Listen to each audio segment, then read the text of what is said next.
రిలేషన్‌లో ఉన్న వాళ్ళందరికీ చెప్తున్నా, మీరు ఒకరిని బాగా ఇష్టపడి, వాళ్ళకిస్తున్న ఇంపార్టెన్స్ ఇంకా ఎవ్వరికీ ఇవ్వకుండా వాళ్ళతో స్పెండ్ జేస్తారు.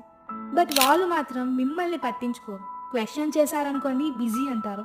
నీకివ్వాల్సిన ఇంపార్టెన్స్ నీకివ్వడం లేదు అంటే, వేరే వాళ్ళకిస్తున్నారు అని అర్థం. నువ్వు వాళ్ళకింకా అవసరం లేదు. నువ్వు వద్దు అని వాళ్ళు నీతో డైరెక్ట్‌గా చెప్పలేరు. కానీ నీకు కాల్ ఆర్ మెసేజ్ చేయడం అండ్ నీతో స్పెండ్ చేయడం కంప్లీట్‌గా ఆపేస్తారు. పోనీ నువ్వు కాల్ చేశావనుకో బిజీ అంటారు. 24 హవర్స్ ఉంది డేలో. నీ కోసం ఒక 2 మినిట్స్ కూడా స్పెండ్ చేయడం లేదు అంటే, ఇంకా అర్థం చేసుకో నువ్వే. నాకు కాల్ చెయ్యి, నాతో మాట్లాడు, నాతో టైమ్ స్పెండ్ చెయ్యి అని అడుక్కోకండి. నువ్వింకా చులకన అయిపోతావు. అలాంటి వాళ్ళకి ఎంత వీలైతే అంత దూరంగా ఉండండి గైస్.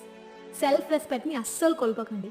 వాళ్ళ పైన వేస్ట్ చేసే టైం అండ్ వాళ్ళ కోసం మీరు స్పెండ్ చేసే టైం మీ ఫ్యూచర్ పైన పెట్టండి. మీ కెరియర్ పైన పెట్టండి. బాగుపడతారు. Follow Anil academy for more updates.